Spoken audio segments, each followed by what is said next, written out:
Professor Ramnath, thank you very much for agreeing to this interview. The broad theme of which is a question that has been animating a lot of people in India, of course, but also well-wishers of India around the world, which is critical thinking in India somehow under threat? In posing this question, I have in mind not just overt or covert pressures from the state or political figures or political authority, but also, in a sense, public attitudes. The growing, at least to my mind, tendency for the public to acquiesce in the state's own intolerant attitude towards dissent, towards difference. The middle classes, the ease with which the middle class buys into hero worship, cult of personality, excessive valorization of the nation. These are all very much part of present-day India. And if you look at the election of Donald Trump, if you look at political trends in Europe, then clearly this may also be, in some sense, a global phenomenon. Even though the closing of the Indian mind, if I were to call it that, has been going on for some time, and I would say longer than the tenure of this present government. You could trace it back at least a decade or longer. There is a sense in which these negative trends have accentuated or sharpened over the past 2.5 years. If in 2015 we saw in this country the debate over tolerance and intolerance, which was really a critique on the part of artists, writers, cultural personalities of the government's own tolerance or toleration of violence and chauvinism and its failure to act when minorities were being targeted. And we saw the way in which the government was very prickly when intellectuals wrote against the government or returned their awards and so on. And then in 2016, the attack seems to have shifted to the university. We saw the events in the way they unfolded in Jawaharlal Nehru University. I would say things have moved on. We have a very toxic media environment where excessive jingoism seems to have become the norm. And broadly speaking, you have a situation where the executive branch of government is encroaching on or making inroads in virtually every countervailing institution that this country has, the judiciary, parliament, we've now seen even the central bank, not to speak of the media, etc. In this kind of an environment, where, to my mind, critical thinking in India is under threat, how do you see the role of public intellectuals? What should they be doing? What is their role, if any, in dealing with this kind of situation? Well, you raised a host of issues. Before I get on to the public intellectual, let me just say that I think, I've been disturbed, like all of us have been disturbed, by not just what has been happening in our country, but the worldwide thing, and the election of Trump was certainly a startling wake-up call, as it were. And I think it does raise a couple of questions which need to be answered, which is that why are we losing the sense of critical inquiry that we always appreciated and held? I mean, it is true that the idea of a critical inquiry is usually associated with the middle class, people coming from the middle class, and there is an element there of very conventional thinking, largely, but there is also an element of dissent.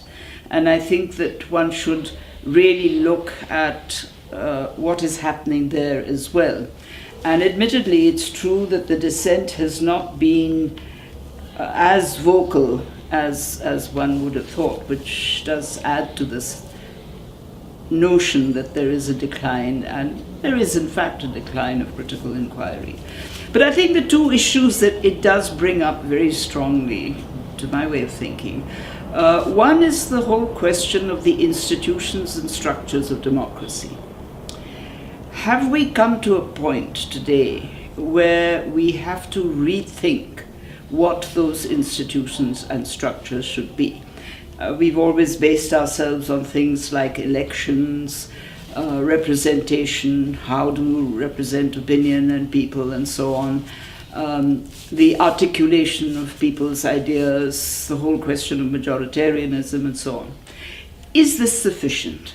Or do we have to go beyond this now and consider the fact that there seem to be all these people coming into power on really a minority vote.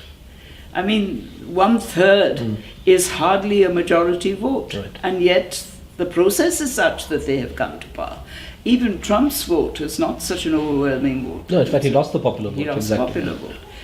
So I think that there is a need now for people to sit down and say, right, democracy means these basic institutions, but how do we make them effective? How do we make them more representative? How do we allow people to participate much more? And determine, in a sense, other than just giving a vote, the one man, one vote thing, I think has been now overplayed. And I'm not suggesting that we take away the vote, but how do we strengthen that vote? How do we do something to make that vote much more effective and encourage people to come out and vote? Because there's a lot of sort of sitting back and saying, I don't like the system, I'm not interested, I won't vote. That's one set of questions we have to address. And the other, I think, came to me very strongly that, you know, America was always presented as not just the democratic system, but also a highly educated society. And by all accounts, it is a highly educated society. What went wrong with the education? What is it about the content of education that we need to now consider much more seriously than we've done before? And this applies to India equally much, in fact, much more even, because education in this country, how many people ask the question of what are you actually teaching the child? You're giving the child information, you're expecting the child to repeat that information, and all this business about objective questions and this, that and the other is really the old catechismic style of you're given a determined question, a predetermined question, you're given a predetermined answer, and that's what you produce. Now, for me, the essential qualifier in any kind of educational system is teaching a child to think critically, to ask questions. We're not doing that. In fact, we have ministers who stand up and say, you can't ask questions. Yes. Now, it's anti-national to ask questions. It's anti-national to ask or questions. Or if you ask questions about black money, this is because you have black money. Because you have black Exactly. money, you see. Now, I mean, this is an absurdity which I think needs to be torn apart, because the whole purpose of education is to train people to ask questions. And unless you do that, unless you produce a citizenship that is questioning, it's going to be very, very difficult to have intelligent debates on the representation of people in a democracy. I think that is very important. And there again, I mean, you know, it's all very well to say that America has very good schools and all the rest of it, but what are they teaching? Are they in fact teaching this? Or does this critical inquiry element come in at the university level? And even then, for the majority of Americans, it doesn't exist. So I do feel very strongly about that there are these institutions that we take for granted in a democratic system, which maybe we need to look at now more critically and question the effect that they're having on the whole issue of the kind of governance that's coming our way. Now, this is something, yes, that educationists and other people need to think about very carefully, and certainly the public intellectual plays an important role in this. And when I say the public intellectual plays an important role, how do I define the public intellectual? The public intellectual is a person who is in a profession, first of all. It's a professional person. It's a person who is respected in his or her profession. It's not just anybody, it's not just any journalist, but it's a journalist who has a reputation as being good, or, you know, a social scientist, or a scientist for that matter. It's somebody who is respected. The person is respected for the fact that the knowledge that he tries to convey to the public is reliable knowledge. You know, it's not fantasy. He's not just getting up and spouting, but he knows what he's talking about. Thirdly, I think it's terribly important that a person like that must have a sense of ethics. And that is something that we're rapidly losing, both in the practice of politics, in the practice of governance, in the practice of education, and so on. the bringing back of not saying this is good and this is bad and you have to be moral about this or moral about that, but the sense of asking the question each time, is this ethical or not? Which is a question that we have ceased to ask now. So I think that that is terribly important in the making of a public intellectual. The relationship of the public intellectual to society is that the public intellectual must have a concern for civil society, must have a concern for the rights, the duties, the rights, the obligations of citizens to a state. And wherever this is not being brought to the fore, help to bring it to the fore. And finally, and very importantly, the public intellectual is there to protect the rights and the obligations of the citizen. And that protection, I think, is really fundamental, especially in situations where people get by with all kinds of gimmickries. People get by with all kinds of dishonesties. And it's terribly important that there be a scatter of public intellectuals, visible, audible, saying, sorry, this is not the way to do it, and to protect those rights. Right. If you're right in tracing some of the recent developments that people find, unfathomable in some ways, to problems in the way the university system has functioned, that would, in a way, suggest a reason why, for the current dispensation in India, zeroing in on universities is so important, and why universities have in some sense emerged as a front line for official interference, official action, as well as resistance. And what's been remarkable over the last, say, 2.5 years, beginning with the film students at the FTII in Pune, and then you had the agitation of students in the University of Hyderabad over Rohit Vemula's suicide, and then in JNU, other campuses, is that students and faculty members don't seem to be taking this assault on their autonomy and their right to think critically lying down. Do you think that holds out some promise for the way the situation may evolve? Well, I think up to a point it's logical. We have had an element of two things. We have had an element of suggesting that education means critical thinking. And certainly in universities like the JNU, for example, from day one, we have said to students, you've got to ask questions. Stop us and ask questions. Think about what you're reading and writing. Inquire into what you're reading and writing. So that has been an element in some institutions. What is interesting is that the institutions that are picked on are institutions that have had a trace of critical inquiry. Right. I mean, they're not picking on any university and any institution. They pick on those where people have learned to think slightly independently. And in addition to that, of course, you've got the other feature, which is terribly important, and that is that in any kind of democratic system, and I think up to a point we have been developing this in the past, that there are certain institutions that can claim autonomy. And universities are amongst those, universities and research institutions of a higher level. And they must not only claim it, they must protect that autonomy. And I think part of this problem has been precisely that people have seen that the autonomy of the university or the autonomy of the institution is being infringed in a very serious way.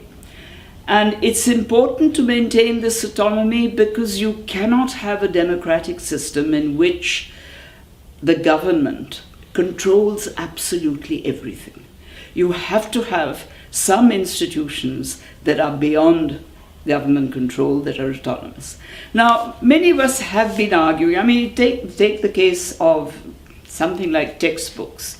Many of us have been arguing for the last decade or more that the agencies that produce textbooks should be handled only by professionals, B, that they should be autonomous of government. So agencies like the NCERT should be autonomous bodies. manned by social scientists and so on, who supervise the writing of textbooks. And it doesn't mean that every time the government changes, the textbooks change. Which is what tends to happen now. This is what happens now. We've reduced it to an absolute joke. No one takes them seriously. I mean, I get telephone calls from parents saying, what do I tell my child who's sitting for the CBSE exam? Did Akbar marry Jodhabai or did he not? And I mean, you know, history has been reduced to those kinds of questions. Now, so I think it is extremely important that the autonomy of institutions be underlined and protected. And this is one area in which public intellectuals do play an important role. Right. In addition to the professionals. Now, professionals as a group in this country tend to be, partly because these institutions are government funded, they tend to argue that if the funds are coming from government, we have to listen to what government says. But when you have changeability in government policy, surely it is the right of the professional to say, this is the policy that we require. And, you know, if there is to be a change, it has to come from professionals and not from a bureaucrat or a politician who has a whim or a fancy that it should be done in a particular way. And in a way here you're battling actually an older legacy issue, which is the over-bureaucratization in some ways of education, where even to change or update a syllabus requires several committee meetings and perhaps going various levels higher, you know, than the immediate faculty who are going to teach that. Yeah. And, you know, the fact that this can be done much more simply is something that we demonstrated when we started the JNU. It was a university that did not follow any other syllabus of any other university. We talked about it, we discussed it, we debated it, we worked it out very carefully, and we made a bid for that. And it worked.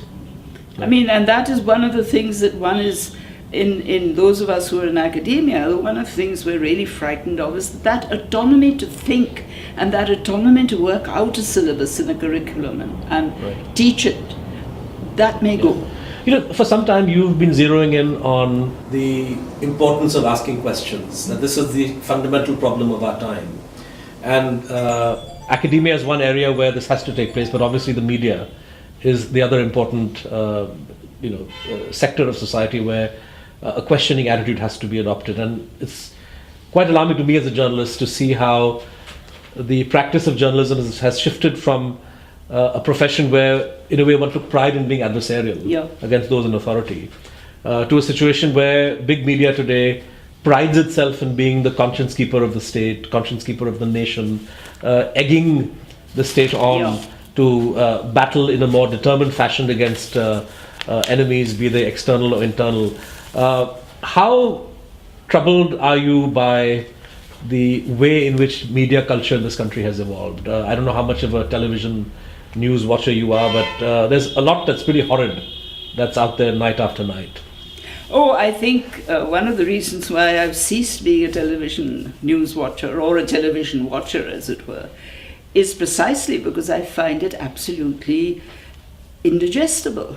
I mean, you sit there and look at what is being presented and you say, how can they do this? You know, it's a deliberate sort of, in many cases, in many channels, it's a deliberate misleading. In other channels, it's a refusal to ask questions. Again, you're back to that. I mean, you have a crisis. You have a crisis which involves, for example, the Adivasi community, whether it is the worship of their sacred mountain or whether it is the demand for a better life that is going on in central India and Bastar and so on. How many news channels have actually gone to Adivasi villages and asked the Adivasi people why they are supporting or opposing the Nakshals? Hardly ever. You get people from Delhi who are commenting on this all the time, but go ask the people who are actually involved in it. You don't do that. I mean, with the exception of one or two channels, by and large, there's a tendency to have pontification from certain predictable people on every issue. And that is really not what is the media's role, at least as I see it. I mean, there again, people might say that the role of the media is simply to entertain. which I don't accept, because I think that if the media is in fact the medium of communication, then it has to do much more than that. Then it has to do things like having serious discussions. And I don't buy this every time I talk to media people, television people, and say, why don't you raise the level of your discussions, and why don't you, at least half an hour every evening, have a really serious discussion by people who are professionally equipped to talk about the subject. And they say we lose our viewership. Now, I don't buy that at all. So this old alibi that we are giving readers or viewers what they want is not something you accept? No, I don't think so. I think that you can change readership's demands by giving them something better. I mean, French television, for example, is a lovely case of where they started years ago, they started a program, I think it was half an hour or 40 minutes, of book reviewing. They'd take one book and they'd get 3 people to discuss that book. And it became one of the most popular programs in France. Now, France is not a extra highly educated country. It's normal like any European country. And I think the point, of course, is that you have a variety of people who are looking in. You give them that variety of programs, but somewhere you make sure that the quality of the variety you're giving them is a little higher than just the lowest common denominator. And that is where I think that the media doesn't really reach out. Right. It doesn't, when there is a problem, it doesn't reach out to the people who are concerned with that problem and ask questions about, why they're concerned, what their concern is, what the problem is. You can't generalize sitting at a distance. You have to go out. And that going out is not enough. Right. This shift in official discourse, if you were confronted with an uncomfortable point of view in the past, the obvious tactic would be to ignore it, or to starve a department of funds, or to ensure that future hiring took place in a different kind of way. Today, the government or the people in authority seem to have successfully mobilized a section of the media to actually assist them in the attack on university autonomy, the attack on critical thinking, the attack on just differences of opinion. I mean, a bunch of kids shouting slogans, or a professor videotaped giving a lecture and clips of that being shown, and public sentiment being incited that, oh, look at what our universities are up to. This is really something new and very, very dangerous. Well, I think it's the use of media now not to communicate, and not to communicate the reality, but to propagate ideology. This is a different use of the media altogether. I mean, I was very struck by the fact that last year, when we had this outburst on intolerance and so on, various TV channels asked me to do interviews. And I did some. And those were shown, even though I said things in a very direct fashion. Right. 2 channels, important channels, invited me. We fixed the day and the time, and then I was rung up and told, we're very sorry. We're not given permission. Right. And I thought to myself that if, for a simple interview of 10 minutes, you have to take permission from Jo Upar Baitha hai, then really, where is the autonomy of the media? Right, exactly.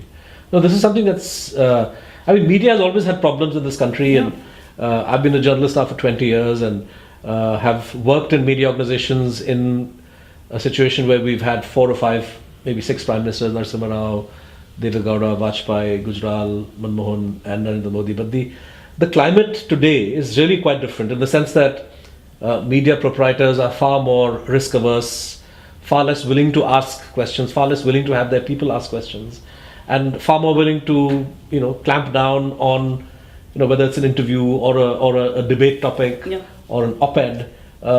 There's a sense in which certain kinds of questions will not be tolerated, and I think this is really what's alarming. People, you still have media freedom and academic freedom for all intents and purposes, but if important areas or questions of inquiry are shut out and not aired, that creates a problem. You see, there are 2 reasons for that. I mean, that is happening. It does create a problem. One is you shut it out because you don't want anyone to have a dissenting opinion, and you want everybody to agree to what is going on. But you do that because you have a sense of insecurity. You yourself are not confident and secure enough to say, it doesn't matter, we have a discussion, some people will take an opposite point of view and some people won't. But when you're frightened of that, when you're frightened of opposition and dissent, then you resort to this idea of shutting people up or not allowing people to speak on the media. Right.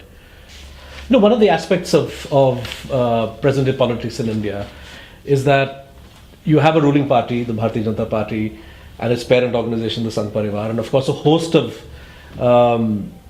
affiliated bodies which give the RSS and the BJP plausible deniability, because when they act and do things that are quite terrible, the government or the ruling party can say, well, we have nothing to do with them. But they all essentially sing to the same broad tune, and that tune in ideological terms has been, Hindu nationalism, Hindu chauvinism, whatever phrase you want to use, the Hindutva ideology.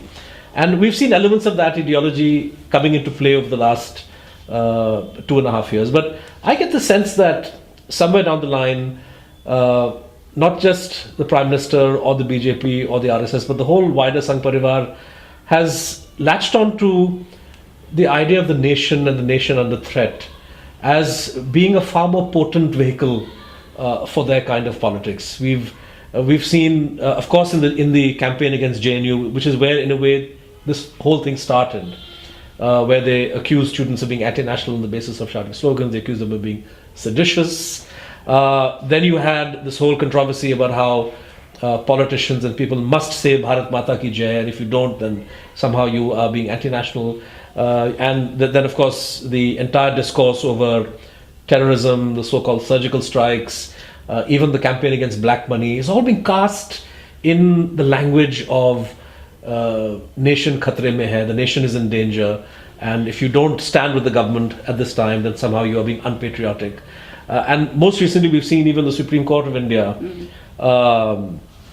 pass a judgment making it mandatory for the national anthem to be played in movie halls, and they've prescribed in minute detail that the doors must be closed and the flag must show on the screen. As a historian, of course as a public intellectual, but as a historian you have a long view of these things. Where is this coming from? Why is nation, nationalism, Bharat Mata, why has this acquired so much of salience today? And is there some easy way in which critics of the government can deal with this kind of pressure?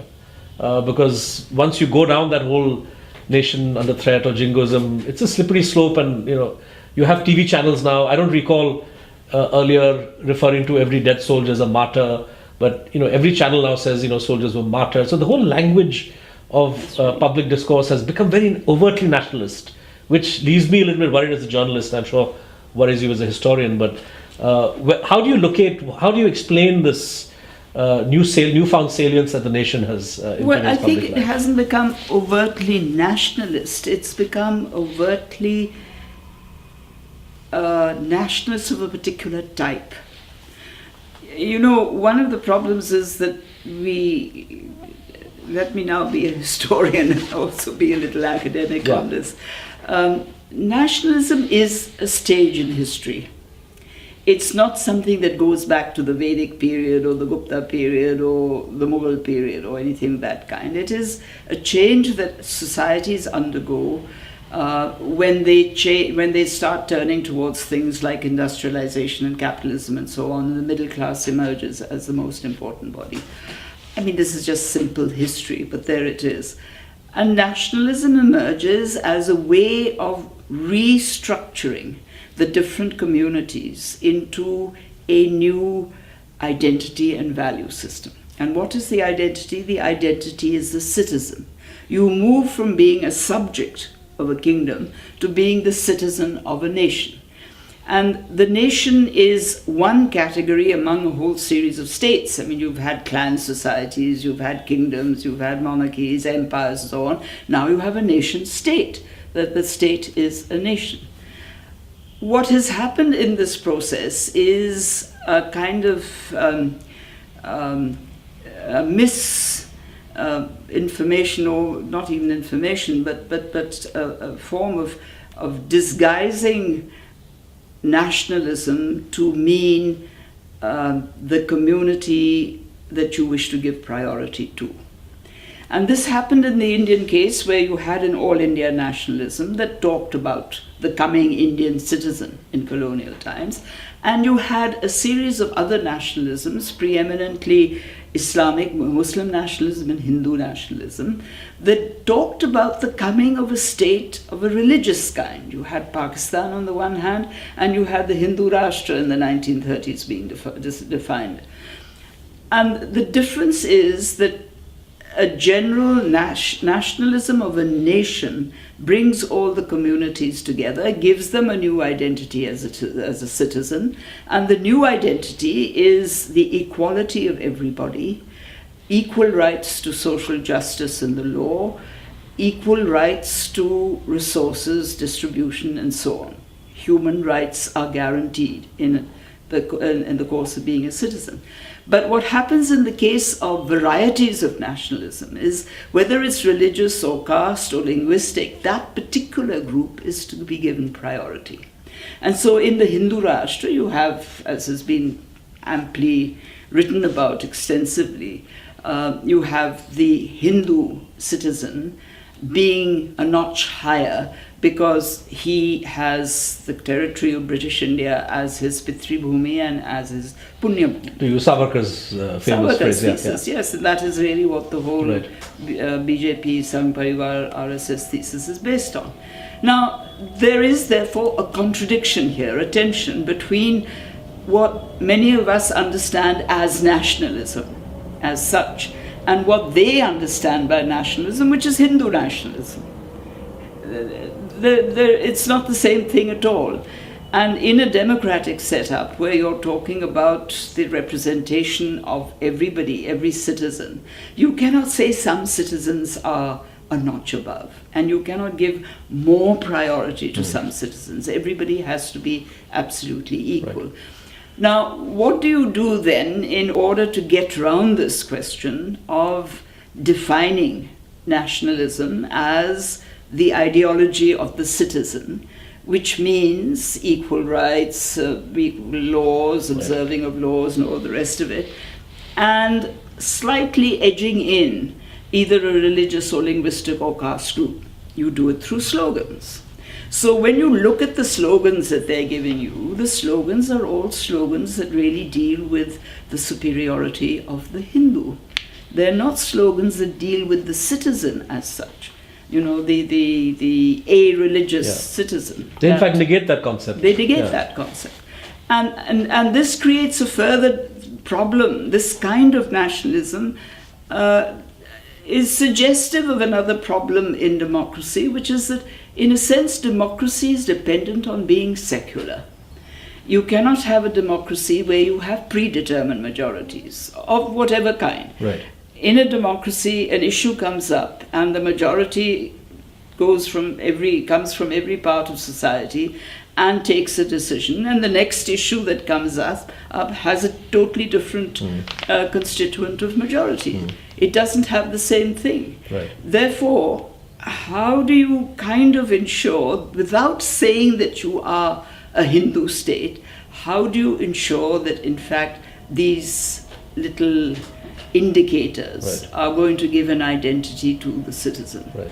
You do it entirely by doing this. And in a sense, I think that this whole vigilante activity, as it is called, which is an activity that is meant to create terror in the country. And by people who are formally outside the state but who are fully implicated. Exactly. Yeah. And they're doing precisely this. They're bringing in this element into the definition of what is the nation. Right.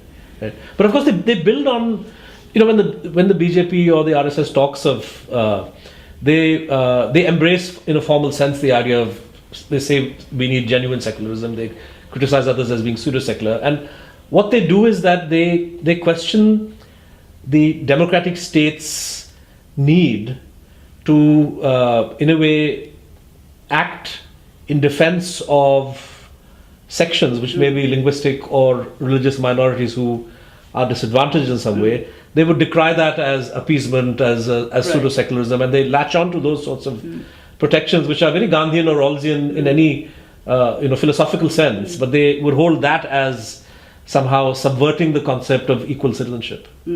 But in fact, it's not, because the thing is that your own concept of the nation is not supporting equal citizenship fully, and your programs are not supporting equal citizenship. At least if your programs were supporting equal citizenship, one would say, yes, it's all right, but you can't allow a situation where some people are more vulnerable than others and yet talk about equal citizenship. And this also ties in a little bit with our definition of secularism, where we keep on talking about the coexistence of religion. And I've been trying to argue that it's more than that, in the sense that it's not just the coexistence, it's the equal rights of every religion to human rights, to the constitutional laws, etc., etc. And secondly, it is that there are certain areas of social functioning where you don't allow religious organizations to call the shots. That they have to be secular, they have to be, through secular institutions, and should not be governed by any religious organization. I mean, in a sense, education also is one of those issues which is going to come up, as if we go on becoming more and more genuinely secular, this issue will come up in a big way. If the rise of the concept of citizen and citizenship is central, along with the whole discourse on the need for equal rights, equal claims and resources, is central to the idea of the nation, the way it historically evolved, it's ironic that in today's hyper-nationalist times, you have valorization of the nation happening side by side with attempts to convert the citizen back into being a subject, in some sense. You will stand up. You will surrender your money. If you don't do this, if you don't do what we say, then somehow you are against the nation. So, in the language of nation and nationalism, the citizen is stripped of her citizenship. You see, again, that seems to me to be, there's an element of insecurity there, where you have to tell the citizen that you will do such and such to prove that you're a good national. They take out ads in papers saying these are your fundamental duties. They don't do it for rights. No, that's it. That they don't talk about rights. And they don't concede that the citizen has the right to say, I'm sorry, but I would like the issue of Kashmir, of Bastar, of the Adivasis, or whatever it may be, the Dalits here, the burning of churches there, whatever it is, the issue. I would like it discussed publicly. The media should be taking up these discussions and saying their different points of view and so on. There's nothing anti-national about having discussions on these issues.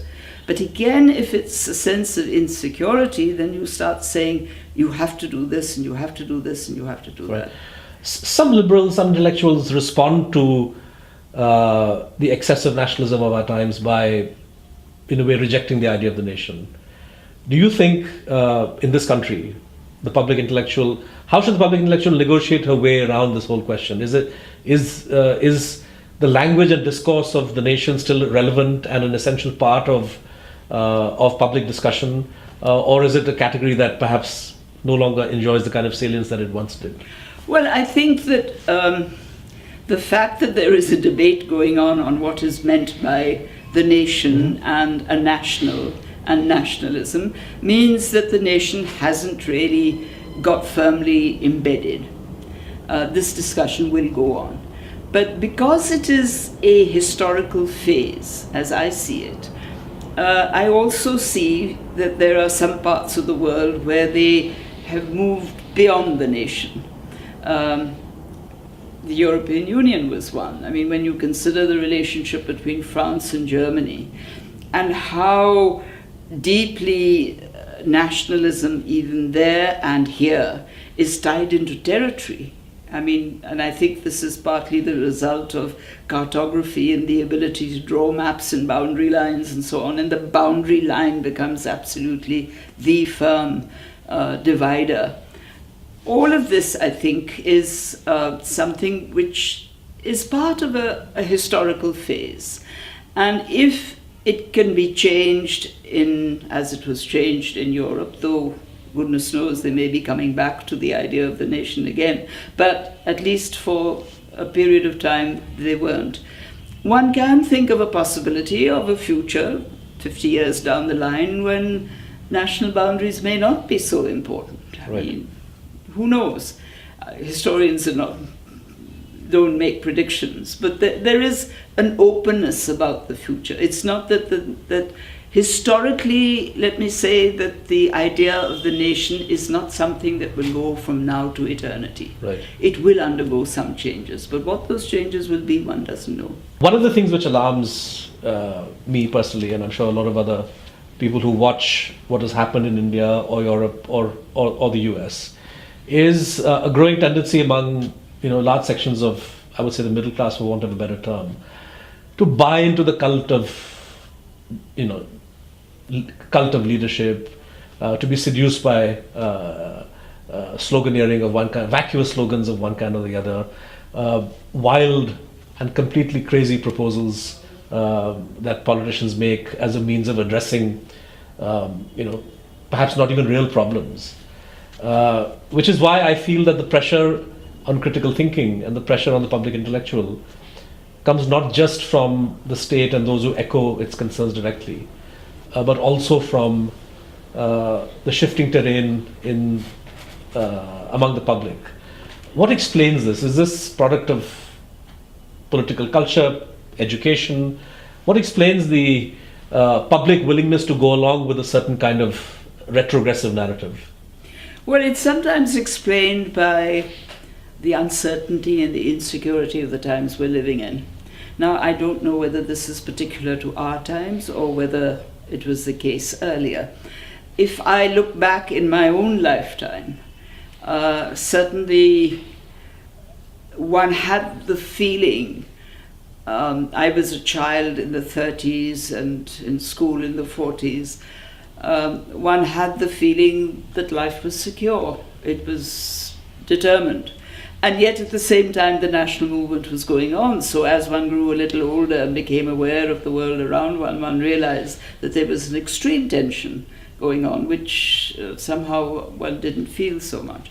Now, I think one of the things that's happened is that we have really, especially in the late 20th century, gone through tremendous revolutions of change, apart from actual revolutions, both the Russian and the Chinese, and the aftermath of those, which have demonstrated that what was desired didn't actually happen, creating uncertainty there, and others like the technological revolution. Now, I mean, some of us who are reasonably intelligent and able to handle technology and so on are still very uncertain about how we're going to handle this, because it's going so fast. And, I'm constantly ringing up my grandnephew and saying, can you tell me how I do this kind of thing, because it's beyond me. Now, that's very exciting if you can handle that technology, but on the other hand, if you're uncertain about it, it creates a certain insecurity. Will I be able to manage or not? Everybody says now you have to switch to net banking, and I'm sitting there saying, how does one do net banking, and will someone please teach me, and so on. There's that. Then you have been living as an isolated nation. You're very proud of your independence and your autonomy and so on, of which your economic growth in the 60s and the 70s was a very major part, as indeed was the crisis of the 90s when you switched. You switched into a market economy where you're mixing and battling and being friends with all kinds of people. And you're really a little uncertain because your own economic future is not any longer independent. It's tied into the future of others, which adds to a further kind of uncertainty, you see.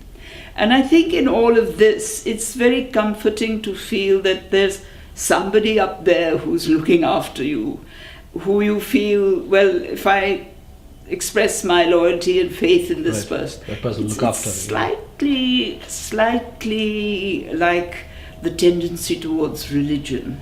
You put your faith in Right. something else, and you do it in all honesty, and you do it with absolute, clarity that is where you want to put your faith. Maybe an element of that, when the uncertainty goes or lessens or becomes different, people will begin to become much more autonomous themselves. And of course, Ambedkar, even back in the 40s, had warned against the tendency to have the cult of hero worship. He, of course, meant Gandhi and Jinnah. Yeah.